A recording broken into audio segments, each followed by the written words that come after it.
ওয়ালাইকুম। কেমন আছেন আপনারা? আশা করি ভালো আছেন। আমি মোহাম্মদ আজিজ ভাই, আমিও ভালো আছি। আপনাদের দোয়া ভালোবাসা আল্লাহর রহমতে আলহামদুলিল্লাহ। আজকে আমার প্রিয় দল আর্জেন্টিনার খেলা। আমি আর্জেন্টিনার সমর্থক, আমি আর্জেন্টিনাকে ভালোবাসি, মেসিকে ভালোবাসি। সেই উপলক্ষে আমাদের যারা আর্জেন্টিনার সমর্থক আছেন বা আমাদের অন্য দলের সাপোর্টার ভাই ব্রাদার আছেন, তাদের জন্য আয়োজন করা হয়েছে বিশাল এক আয়োজন। কি আয়োজন করা হয়েছে এখানে দেখাই দাও।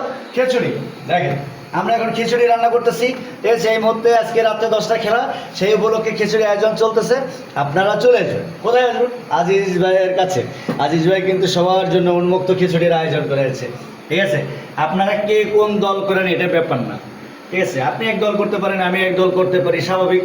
কিন্তু আপনি ভালোবাসার উপলক্ষে আমরা এক জায়গায় দেশের মানুষ ভাই বেড়াদের মিলে খাওয়া দাওয়া করবো, একটু একটু আনন্দ ফুর্তি করবো, জাস্ট এনজয়। কি করবো? খিচুড়ি। আরে সাথে ঘিরানে এখনই পাগল হয়ে যাচ্ছি। পরবর্তীতে কি হবে আমি জানি না। আল্লাহ ভালো থাকবেন। পরবর্তীতে